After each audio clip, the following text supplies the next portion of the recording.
Hi, everyone. Thank you for joining us and welcome to Playform's Artist Talk series. Today, artist and November resident Barry Despenza will be sharing and debuting his latest exhibition using Playform AI titled Seat of Sensation. Seat of Sensation is constructed using a hybrid of experimental and traditional creative practices by using archive, found footage, and sound design samples. Barry is a multidisciplinary artist who works in various mediums such as sound and moving image. And hailing from Chicago, Illinois, the artist received his BFA in film and cinema from San Francisco Art Institute. Despenza aims to make visible the invisible and to make visceral the intangible, whether that is an architectural space or a space that is being evolved, such as a dream space. His ability to collaborate across various mediums allows for interdisciplinary innovation. Despenza currently resides and works in Germany, and so now I introduce to you Barry Despenza. Thank you, Maribel, for such a warm introduction. I'm going to just share my screen, so please be patient.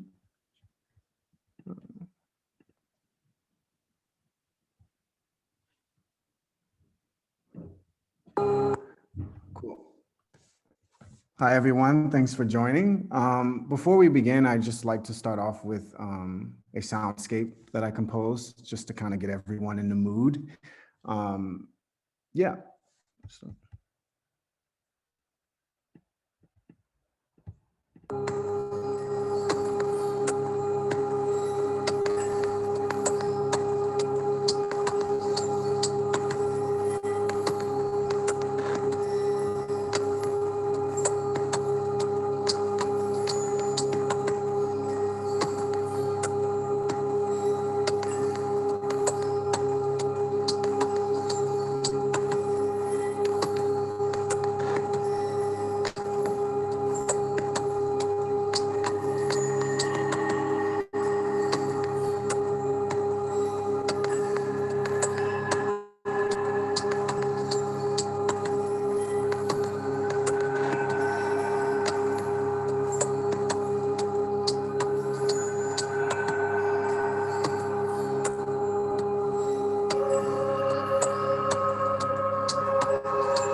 Okay.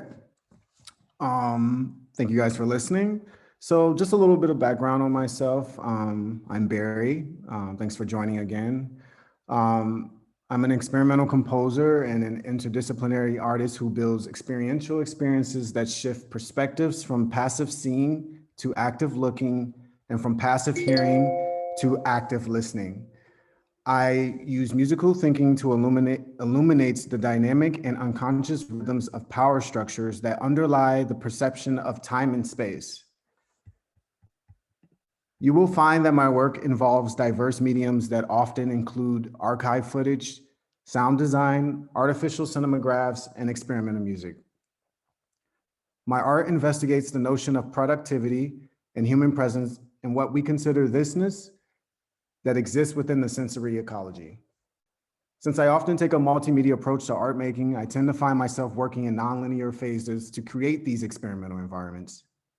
So I'd like to pull a quote from one of my professors at Simon Fraser University, the sonic culture writer Eldridge Priest, from his publication titled Absolute Ventriloquy. Truth and artifice shows themselves as one thing only and being counted with another thing that can be counted as one. And since one must be able to count two things as one, for either one of them to count as one, the truth or fiction that is all recorded is always a more than one that is less than one. So this led me on the path of exploring the sensorium. And this body of works investigates the sensory aspects of music and video creation while giving a renewed awareness of this idea of the presence. Because musical thinking, which is at the same time architectonic, keeps showing up inside my experiments, there is sometimes a sculptural element that holds a strong presence in my work as well. Sorry, 1 second, get rid of these. Okay, and I just want to touch upon a few of my inspirations. And the top left is John Cage, definitely one of the pioneers in avant-garde experimental music. Lynn Hirschmanson, who's a very, very, very critically engaged video artist. Sun Looks, a trio out of Brooklyn, New York, who's a little bit cutting edge as far as mixing post-apocalyptic rock and experimental music. And then minus this person's political views, Kanye West. I'm always embarrassed to say his name. Okay, so we'll get into it. Seed of Sensation is a disruption to what I consider mixed media. I mean, what is mixed media, right? And so Seed of Sensation is a panoply of audio-visual pieces that highlight and interrogate the sensation ecology using AI, machine learning, and montage videos.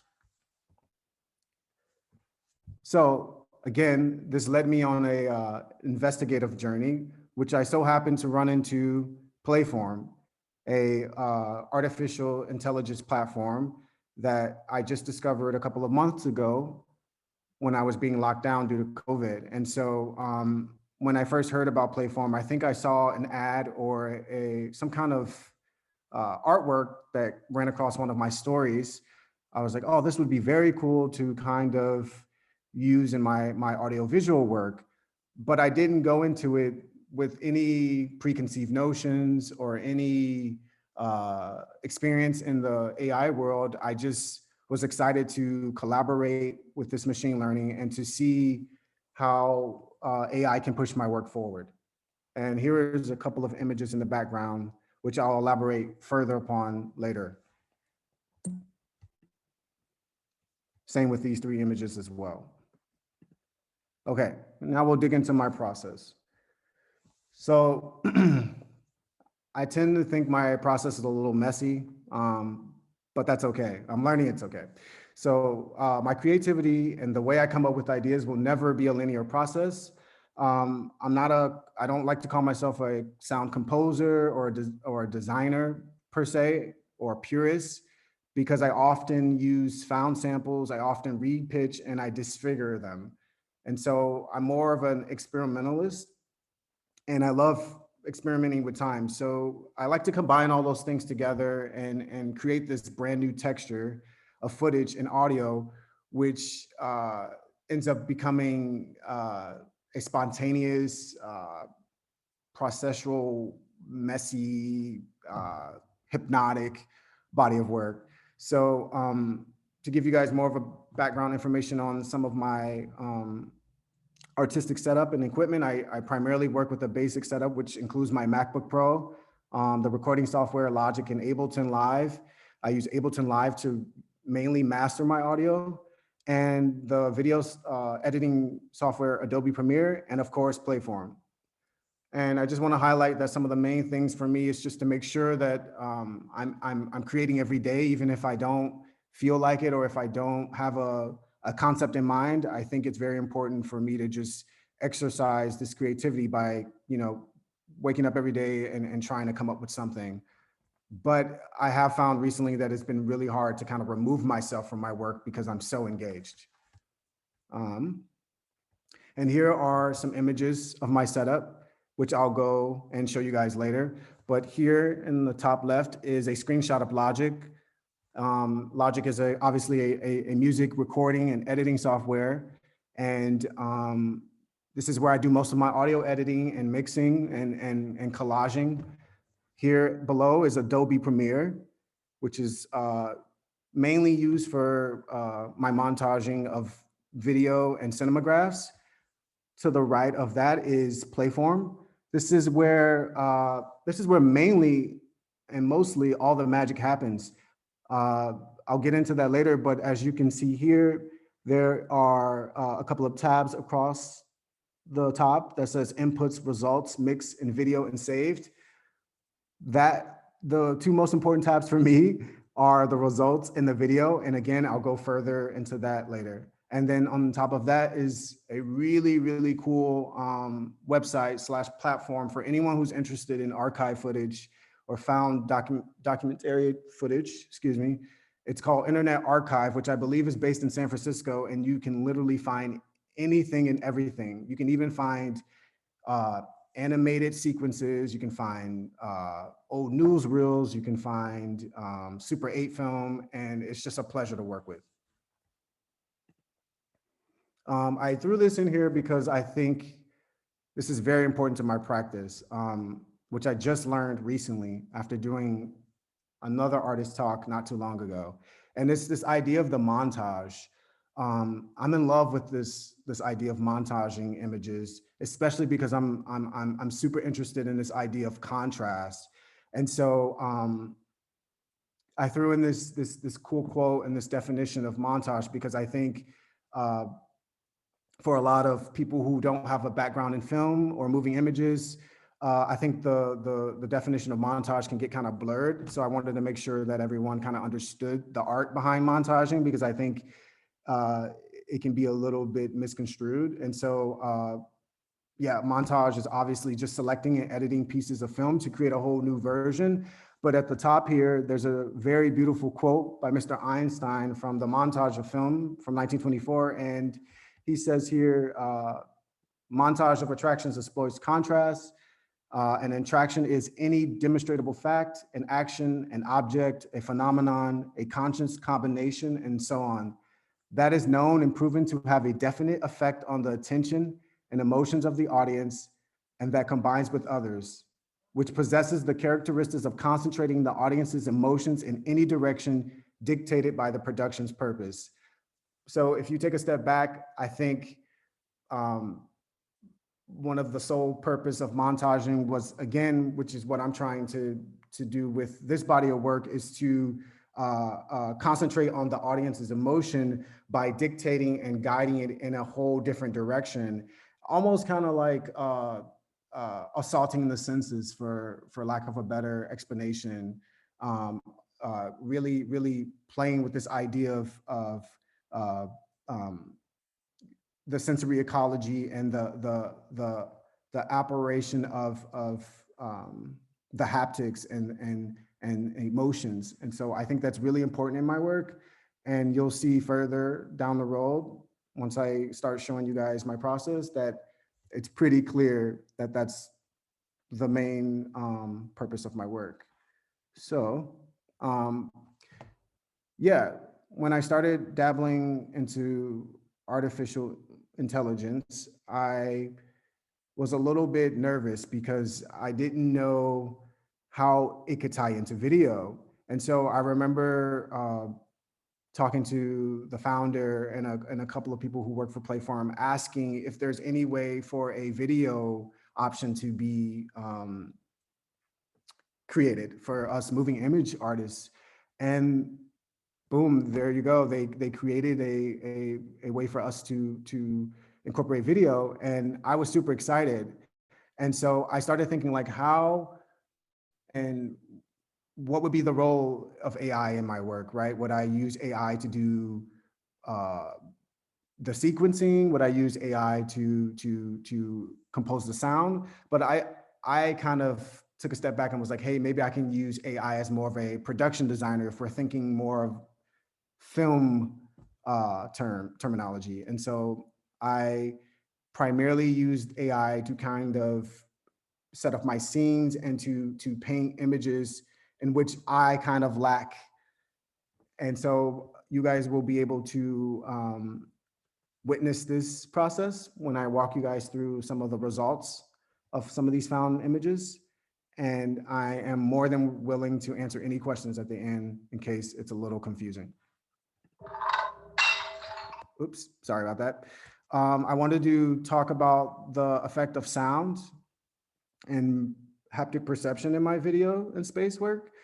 I come from a music background. I switched my focus to fine art a couple of years ago, so I'm pretty new to contemporary art, but I knew that I couldn't get rid of music, and I knew that my first love was music. But I was also interested in how sound and space kind of correlate and how sound and image can correlate. So I started exploring Foley sounds and found sounds, and I don't have an extensive background in audio mixing. And so a lot of my training comes from YouTube, YouTube University, and everything that you hear and everything that you sense through these sounds has just been a point of exploration and trying and auditioning different effects.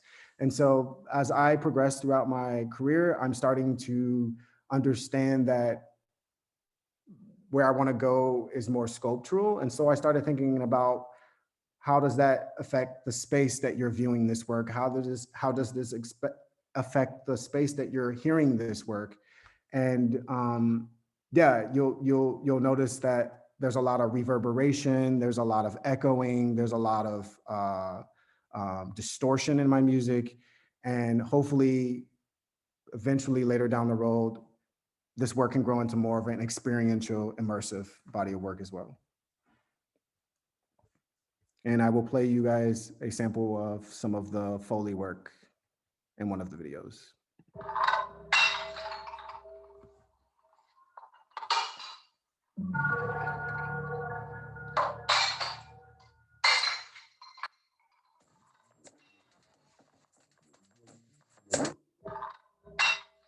Oops, sorry.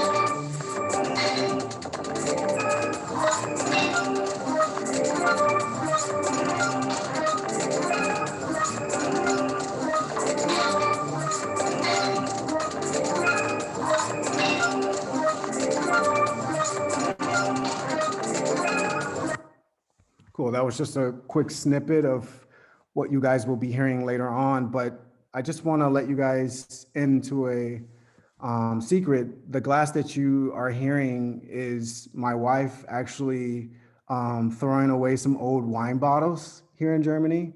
And I had brought my Zoom recorder, my hand recorder, and I was just like, oh, this sounds amazing, let's record this.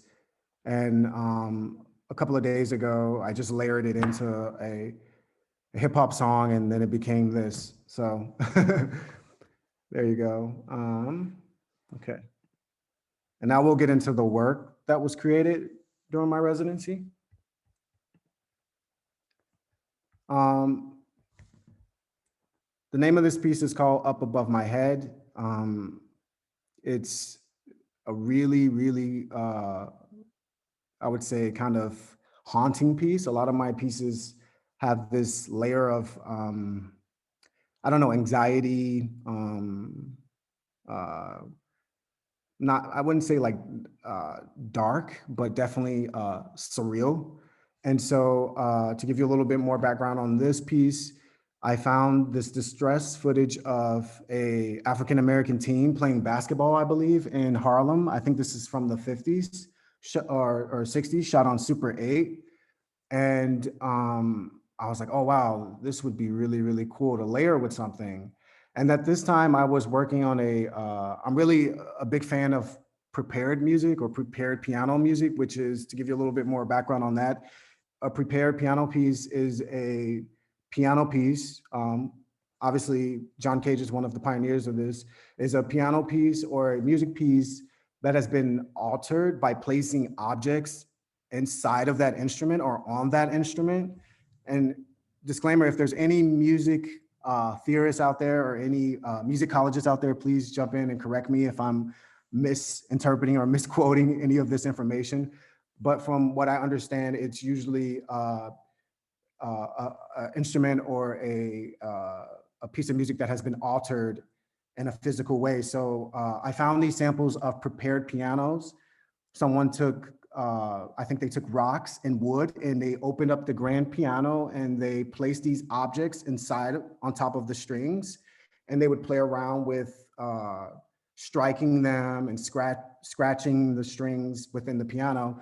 And I would not recommend this if you bought a piano. We all know that they're very expensive, but if you're heavy into experimentation, it can really, really result into a really unique sound. And so I found those samples, I layered that into Logic. And then I started thinking like, okay, cool. We have this distress footage of this teen alone here in New York City playing basketball. We have this distorted piano that's been kind of, I guess, broken into. How can I really switch it up and kind of, once again, like I said before, assault the audience's perspective on this teen? So then I started thinking like, well, what if I set this teen inside of a fictional location? And that's where this light bulb popped up in my head of like architecture. How can I pull this teen out of its normal environment and put them inside of a more surreal environment? And so what I did was I did some research, pulled some images off the internet of famous architectural buildings within the US, such as the Sears Tower in Chicago, the Hancock Building in New York, and I put them into the Playform platform. And I put some time into it, I put some hours into it, and I let the program kind of do its own thing. And as the Playform or the AI was actually producing these images, I would go off onto the side and recolor the distress footage that I pulled from the archive. So there was a lot of multitasking going on. And again, I will show you guys what I mean by this. But then as I started creating this work, I started thinking like, oh, it would be cool to actually recolor the AI images. What happens if I blur it out a little bit more? And again, no set concept in mind, just a knack for, excuse my language, for fucking things up and just making sure that whatever was originally the image, you no longer can tell that that was the image or the sound. So I will play you guys the final piece. And if you have any questions or concerns, or if, again, if any of this history that I've given about the prepared piano is not accurate, please let me know during the Q&A.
And here at the bottom are the two images from the AI machine learning that I end up montaging into this Super 8 film and distorting.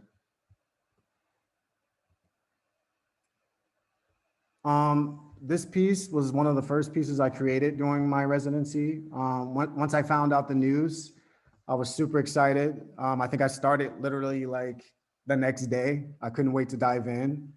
And I'm not the best with titles, but for some reason, this idea of closeness and thisness really resonated with me when I was creating this. And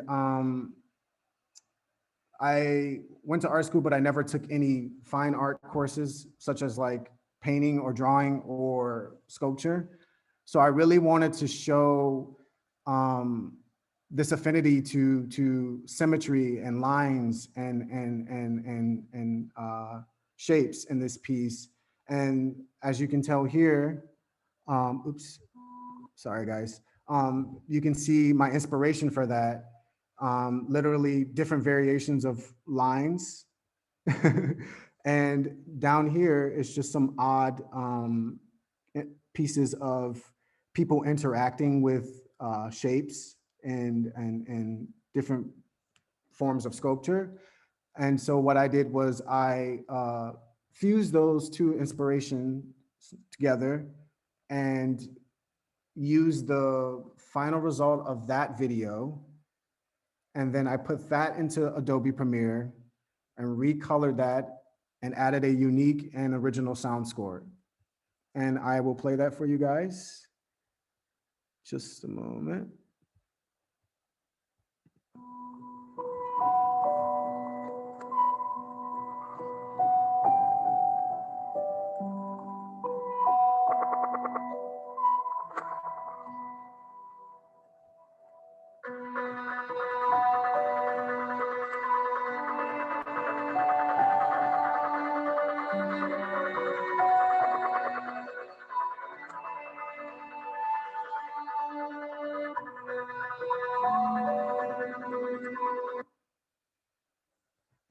As you guys can tell, you can see that I was starting to create a some kind of, I guess, moving canvas, for lack of a better description of this project. And I just wanted to show that, you know, I can paint even though I don't have any formal training in paint, and that my canvas is Adobe Premiere and excuse me, and Playform. So this was, again, just an exploration piece. One of my favorite pieces called Future Considerations shows a little bit more of my percussive side, since I used to play a lot of hand percussion. And what's so cool about this piece is that I took that same aspect from the previous piece, which is my relationship to painting and not coming from a painterly or sculptural background, and transforming that into moving images. So as you can tell in the back here, I kind of created a canvas using this image here. And I layered that with found footage of football players. And so now that I talk about this further, I'm like, damn, I must be like obsessed with athletes, because a lot of my work actually has a lot of sports or a lot of movement in it. Yeah, and so again, at the end, I will show you the inspiration and the process as far as coming up with the AI images. Here's the video.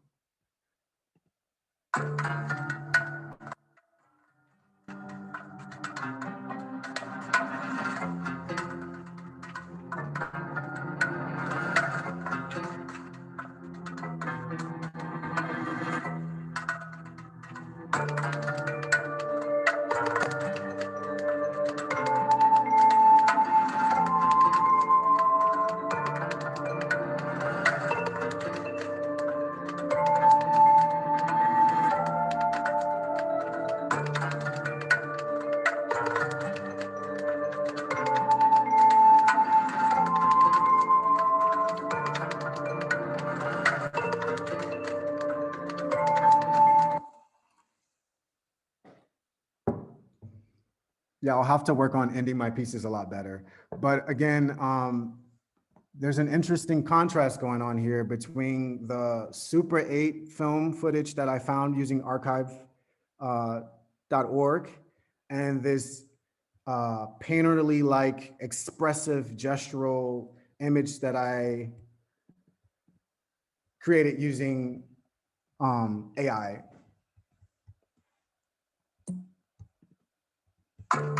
Oops. Okay.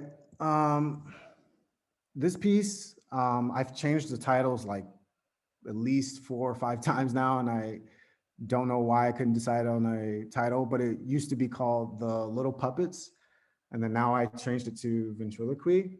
And so, again, there's this gestural affinity to drawing and the traditional fine arts like painting and some sculptural elements in here as well.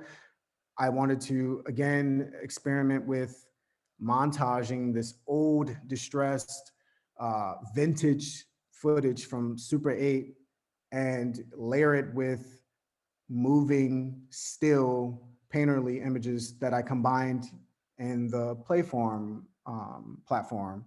And so I hope as you guys are viewing this work that you're starting to see that I'm obsessed with montaging, and that there is a way in to allowing the AI to kind of not take over, but to work in cohort with you. You know, you still have a say in the result of your piece. You still have a lot of control in what the piece will end up looking and sounding like. And so I just wanted to kind of make sure that I still have Barry in this piece and that there's still a human element to all of these pieces. And that's why I am really stressing this relationship between the old and the new, and the stressed and the high def, as you can see here, the high def images, and just putting it all together to see what it turns out to be. And yeah, I'll play this one.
Cool. Again, those gestural notions that you see in this work is very, very dominant. And again, I guess you don't have to pick up a paintbrush to pretend that you're painting. It's, you know, it's here in the movie images as well.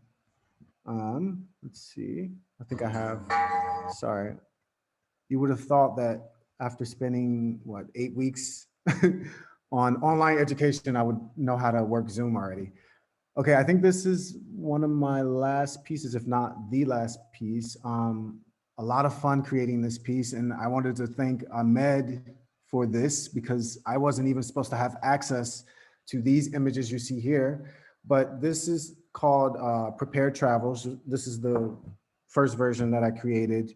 And this is gonna sound really, cheesy, but obviously we are lacking the ability to interact with each other and to travel and to cross borders. And so, I mean, I haven't made any work that kind of reflect my current situation during COVID, but I thought that this would be kind of a start in that direction. Yeah, Ahmed, I guess, was doing some research, and I'm sure he can probably go into detail about this later. But I ran across these images he curated in Playform, and I was automatically drawn to them because about 3 or 4 months ago, I released an album called Geofictions, which is about, obviously, and it's like what the title suggests, is fictional geography, and my affinity to traveling. Like, I love traveling, I love moving. I'm a very nomadic person. I like to say that I have nomadic tendencies. I don't know why, but I just love like moving around. Maybe it's because I spent a lot of my undergraduate career moving around from like Chicago, New York, San Francisco, and now I'm in Germany.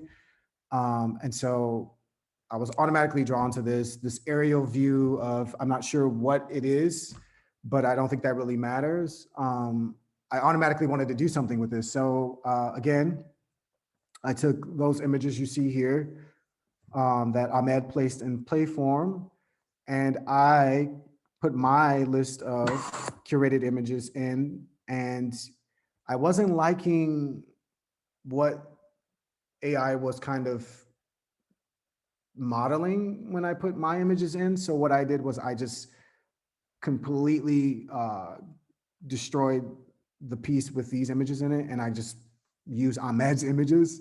But what I did was I created a cinematograph, like a still image that moves,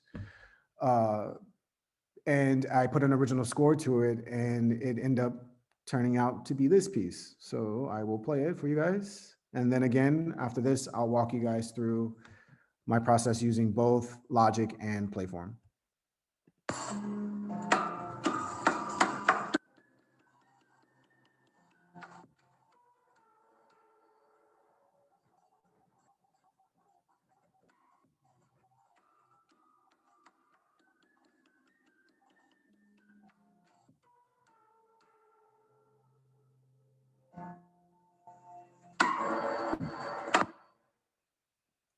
Again, you hear a little bit of that prepared piano score that I was talking about a couple of pieces back.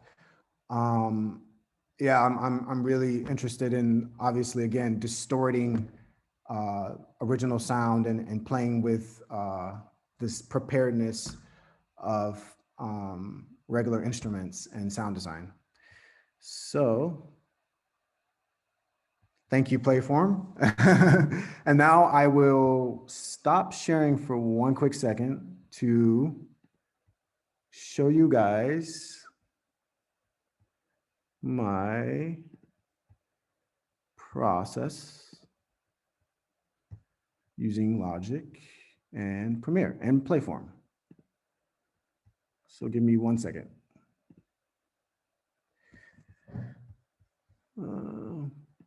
Okay. Cool.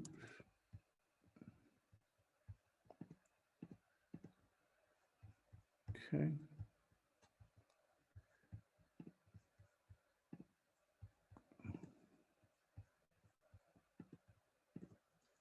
Okay, sorry about that. Okay, cool. So now I just want to just like give you guys a little bit of background on how I work. I want you guys to kind of see how messy and disorganized I am. But hopefully, once I'm done explaining this, you guys will be inspired to start incorporating AI. Not that I'm selling you AI, but I hope that you guys would be willing to give it a shot. So here is up above my head, which was the first video I showed you guys. And this is Playform. So I'll walk you guys through this. So what I did was, I'll take a step back.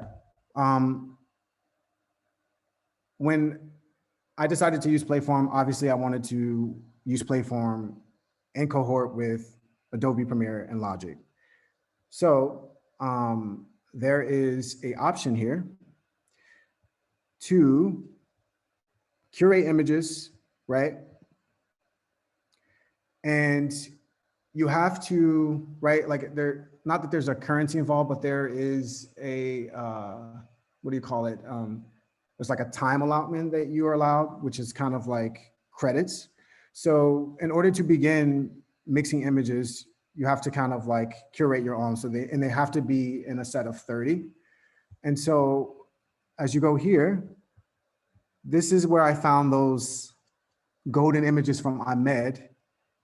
And I placed that here into my list of inspiration, along with these found images that I pulled from the internet. They're pretty abstract, but they all kind of speak to the same color palette as Ahmed's images, right? In some kind of way. There's a lot of blue in these. And so what you do is you hit continue training, and you can select how long you want the machine to do this machine learning or this training. And I usually start with the minimum, which is 2 hours and 30. That gives me enough time to just give the AI something to do. I can come back to it in 2 hours, but I can also start working on the other aspects, which is the video and the sound. Once that is done, you start getting results, right? And usually starts off, to me, I think this is a little funky, but I can tell that, you know, this is just the AI warming up. And as you start to see some progression, you start to, you know, take a step back and you're like, oh, okay, cool. I like this direction. I can either pull this image down or I can keep training. And I wasn't, you know, like I said before, I wasn't really feeling the initial images or the initial process. So I kept going and going and going as I started to perfect the audio and the moving image aspect. And so we'll skip ahead, and we ended up with these. And so I end up pulling these down. So, you know, you can mix them, you can download them, and whatever, you know, I think you can obviously upscale them, but I usually, for time's sake, I usually just download in 1024. And then what I do is I save it to the desktop and I re-export it as a higher image. And then there's a video tab here from all the random mixing once you're done with curating and the process of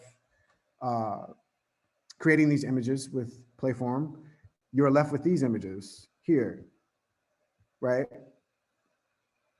They all look similar, but if you click on them individually, you'll notice there are some differences. There are some huge differences. And so depending on how you work and what your concept is or what your idea is, you can either go back and retrain it, or you can work here on the timeline. And obviously I was satisfied with what was created. And so I drag them here, like you click one and then you add image to keyframe, add image to as keyframe, and then it ends up as a sequence here. But the key to making, I guess, a cool video piece is literally all of the transitions, the timing of your transitions, right? The linear in and out, the cubic ease and out, those are very crucial into how your video is being shaped and sculpted. And again, there's no way to work with audio on the same timeline as the video. So I'm having to do this and then switch over to Logic, right? To make sure that I'm working simultaneously and things are lining up. Occasionally, I would find that some things were a little either behind or ahead. So what I would do is I would just set it into how I want it. You can preview it. You generate the preview. And then I would export it. And once I'm done exporting, you can just drop it up here and I'll show you once it's done. And then it'll lock here. It'll lock into place into the grid here. And so I'll show you guys once this is done, sorry.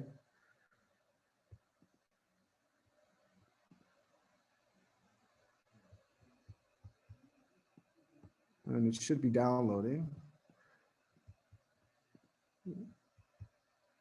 Okay, takes a little bit.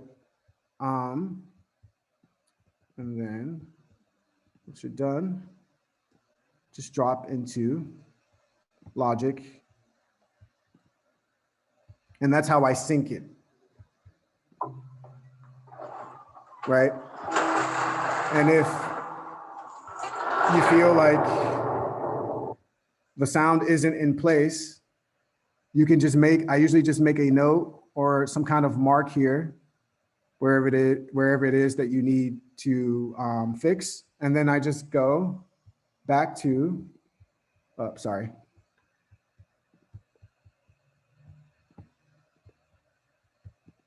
to Playform, and then I'm back down here into the transition and messing with the length of each image. So that's how I kind of work. You can kind of do it your own way. You can start with the sound first if you want, and then experiment with various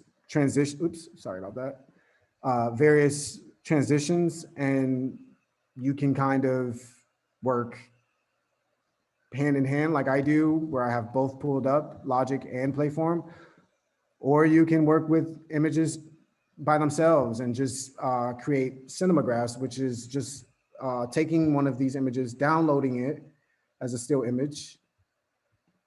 And there are apps for this too. And you can kind of just animate whatever part you want. You can also do this in Photoshop.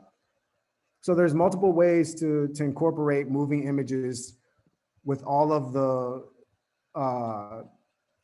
AI images you see here.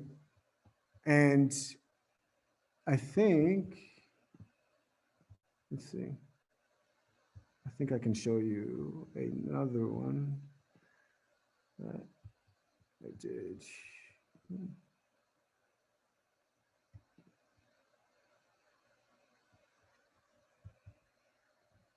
Yeah, so you have to kind of, when you're done pulling these images, you have to hit the random tab, and it kind of leaves the AI to curate their own versions of whatever it is that you placed in Playform. And then again, you can either download it as a JPEG, insert into Photoshop, and create you a cinemagraph by just animating all around whatever it is that you're trying to animate. Or again, you can drag down to the timeline here and create a video sequence. So yeah, I think. Okay, so with the remaining 10 minutes, I think we're gonna start with the questions and answers. So for the audience, if you wanna write something in the chat, or you're also free to unmute yourself to ask Barry any questions about Playform and his exhibition. So please ask away. I had a question, actually. My name's Eddie Villanueva, Playform user, enthusiast, and just, really just thirsty for looking at art. It's hard not getting to galleries and everything. And these online talks have been fantastic.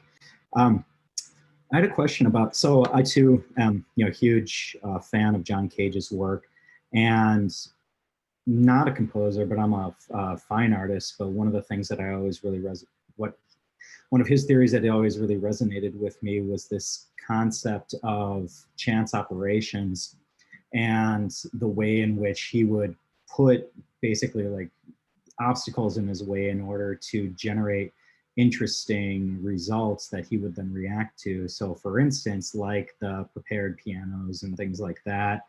And I'm wondering, with this kind of concept of like taking chance into, you know, a chord, are you seeing, and for your process, are you seeing the AI more so as like a chance-based generator, or are you seeing it more of a collaborator and seeing it almost as something that, you know, you give and take with rather than something that's purely generative?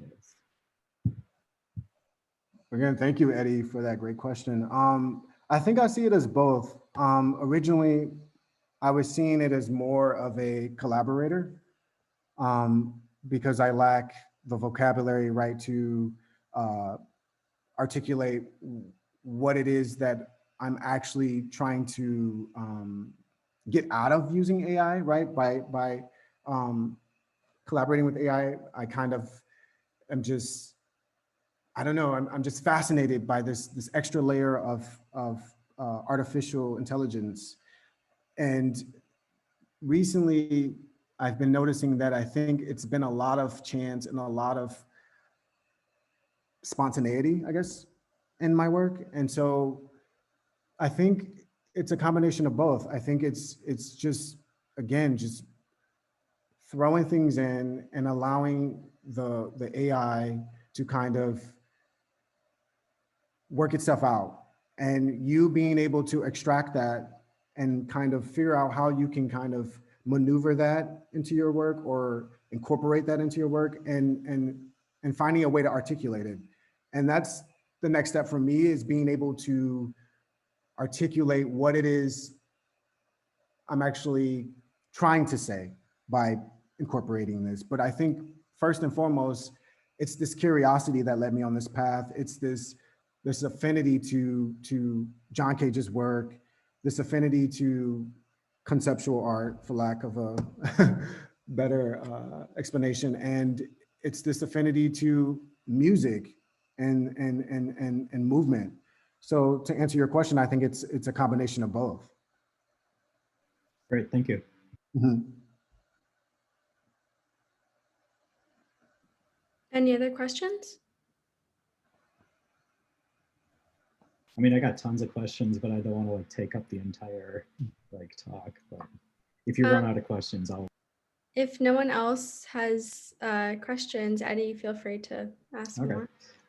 So knowing the way in which these are image-based generations that the program initially comes up with, and seeing how you incorporated these kind of aerial views, landscapes, and other sort of topographic things, have you thought about in your compositions, and since you're doing a lot on the computer, would you, so one of the things that I've been curious about, I have a large project where it's a large like sphere of drums basically that are triggered by MIDI patterns and things like that. And one of the things that I'm working on is bringing in different MIDI patterns as pictures and then having those things be generated as new pattern-based images that I could then translate into like a MIDI pattern.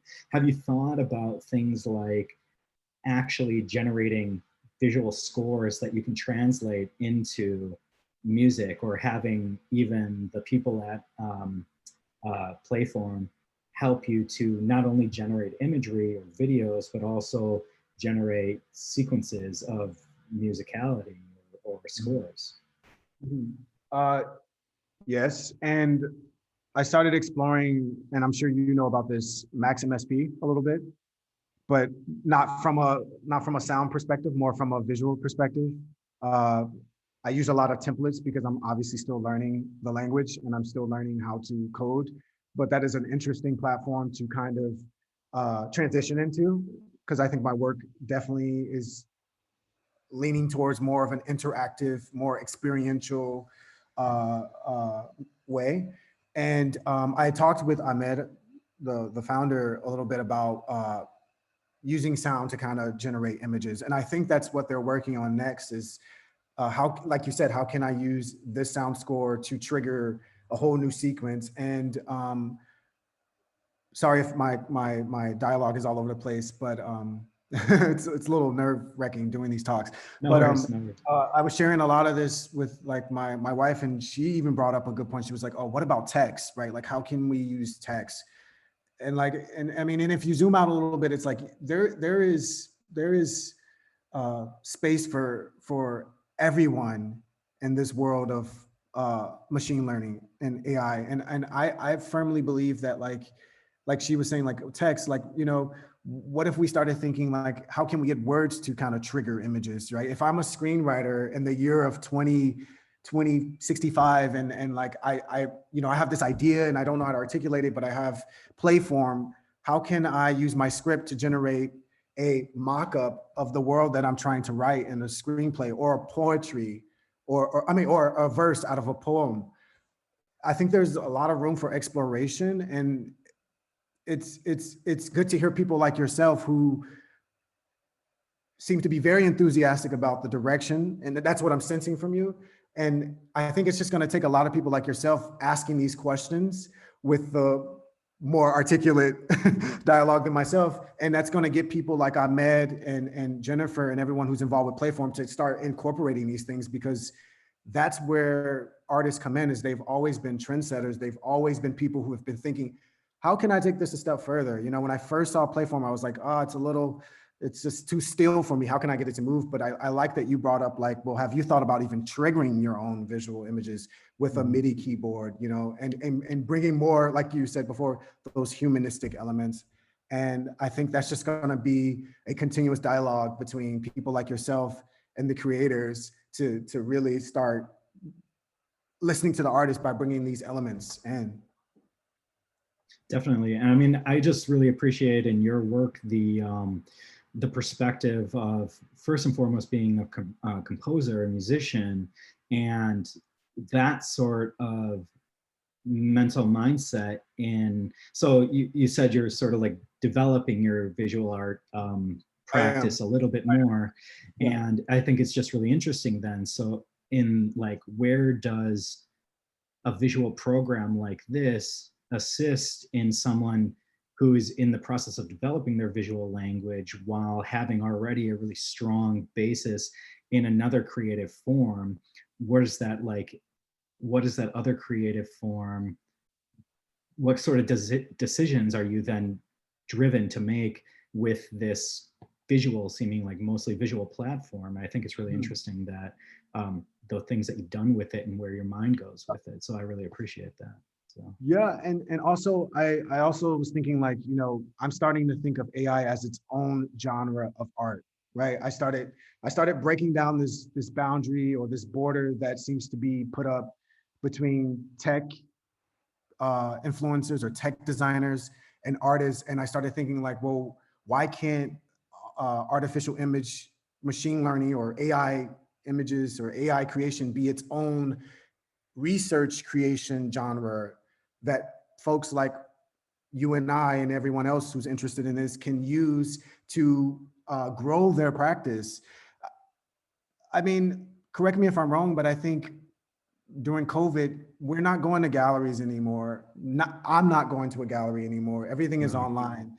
So I was thinking, like, what else am I going to do right now but to try to learn something new or try to experiment more? And I think this residency came at a very important time where people are starting to see that like still images, I wouldn't say they're dead, but I mean, we want things that move. We want music. We want these cool things that we can experience, you know, emotionally and physically. And so I think that's where AI comes into your work and into factoring like how one can experience fine art, you know. And I think Playform is one of those platforms that's starting to touch upon that. Definitely. And like one more sorry, I don't want to like No, keep no worries. going unless you want to. We can always talk privately too. Sure. I could put my email in the thing, but Appreciate it. one of the things that I think is really interesting with your work then, and how you've said you've been trying to make these experiential, sort of environments, with being, essentially stuck in our homes and very much having a much more intimate relationship with our screens, our computers, our phones, and whatnot. Through the generation of your music and these visual elements, you're sort of creating a fourth space, like beyond like the 3D world, in like a very mental environment, where through visual triggers and audio triggers, you're creating like an imaginary space that then is it's sort of not that it takes the place of visual art in a living, breathing sense, but rather it's sort of, I don't know, it creates more so of an internalized space that I think is interesting for reflection. Yeah, yeah. Yeah, I like how you just voiced that, this internalized space. And that's exactly what I'm trying to do, but I'm just pretending to do it. Meaning, like, if I had access to the technology to create this experiential world, I would be doing it. But the only things that I have is my laptop and this wonderful platform. Why not start to develop the vocabulary now while I'm at home, so that when it is time to start growing it in more of a experiential manner, then I can already say, like, I've already started to investigate how it works with found footage. Now what if I incorporate triggering, MIDI triggering? So again, I keep saying this over and over, it's just this affinity to exploration and allowing AI to kind of do its thing, And one cool thing I would like to point out is that, like, I love working in groups with people, but there is nothing like working with a silent collaborator like AI, because you don't have anyone in your ear telling you, like, this image is whack, this sound is whack. It's just doing its thing. So that is a pro of like working by yourself with AI, because there is nobody else in your corner but yourself. Right. And so you are your own curator, and the AI is there, for me at least, as, like I said before, as my producer, as the one that's giving me the time, the access to do the things that I dream of. So yeah. So Stefan said, thanks for great insight behind your work, and he likes your expression, moving paint and moving canvases, and how AI has allowed you to paint videos. And then he asks, how do you think AI will help artists to perform storytelling? There is still some gap between the performance and function. How did you manage your process if the resulted AI did not meet your hopes? Great questions, Stefan. Thank you for joining again. Yeah, so how did I manage my process if AI didn't meet my desires? I just restarted. I just kept restarting over and over and over again. And again, like I said in the beginning of the talk, I mean, I might have the luxury right now to just be focusing on art because I'm here in Germany and I'm not physically working anywhere as of now. I'm actually in grad school. I used to work, but I was laid off. Anyways, so again, time was my go-to, and I had nothing but time. So whenever I didn't like something, I would just keep going back and keep pulling images, and anything I didn't know, I would just Google, because Google is like, to me, is like the new MFA for a lot of us, because you can literally Google anything. And so if I wasn't happy with one set of images, then I would look at another set. And what's so cool about Playform is there is a lot of work that was already created or pre-created. You can just pull from that library. You don't have to. I think there's a lot of emphasis on, like, I have to be original and I have to have the dopest this, and I got to make sure I'm the most avant-garde, or maybe that's just how I think. But then if you start looking at some of the art that's already been created using Playform, there's some dope stuff already on that platform, and you can just pull from there and then recreate, whatever it is that you're trying to create. So to answer your question, I just kept just trying over and over and over again until I felt that it was meeting my expectations. And to answer your other questions, how do I think AI will help artists to perform storytelling? That's a great question. I touched upon it a little bit before. Again, I think it's going to start with artists talking to the creators of platforms such as Playform to tell them whatever it is that we want. I mean, again, I'm working in a nonlinear way, so I don't even know if there's much storytelling in my work as of now. But I think if you are working in that linear process, I think you just have to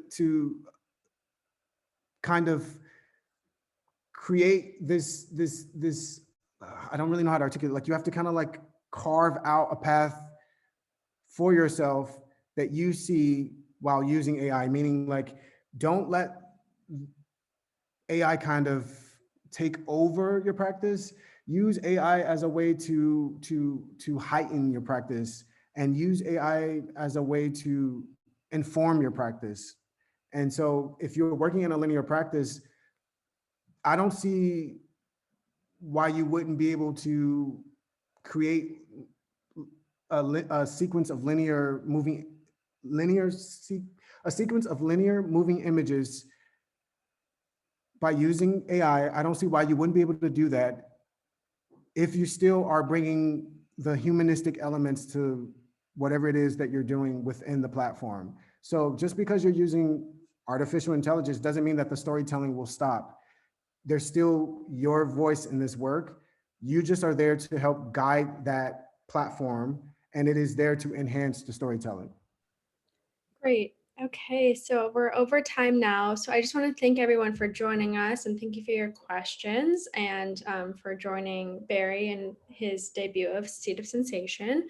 So please be on the lookout for editioned and original works for sale from Barry's latest exhibition, and also an artist page on the Playform site.